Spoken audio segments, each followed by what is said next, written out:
নমস্কাৰ বন্ধু বান্ধৱীসকল, মই নিতিবিতালৈ আপোনালোক সকলোকে স্বাগতম জনাইছোঁ। আজি আপোনালোকৰ ফালে বতৰ কেনেকুৱা কৰিছে জনাবচোন। আমাৰ এইফালে অলপ ডাৱৰীয়া কৰি আছে।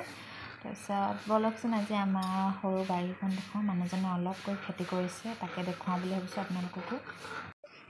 এইফালে মূলা দিছিলে, লগতে সৰিয়হও ওলাই গৈছে, দেখিছেনে? তাৰপিছত এইফালে আকৌ মাটিমাহ গছ ওলাইছে, মাটিমাহ এনেই ছটিয়াই দিয়া আছিলে, ওলাইছে। তাৰপিছত এইফালে লাই ৰুইছিলে, আজি লাই মই ছিঙি কিনি মাংসৰ লগত বনালোঁ।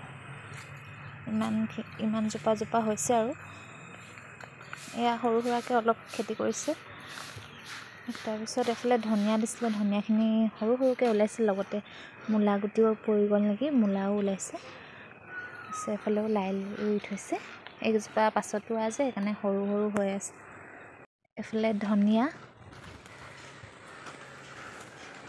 আৰু এইফালে পিঁয়াজ, তাৰপিছত এইফালে লাই, তাৰপিছত এইফালে পিঁয়াজ দি থৈ দিয়া আছে। এইফালে ধনিয়া উঘালি খোৱা হ'লেই, ইমান পলিতে খালোঁ, দেখিছেনে?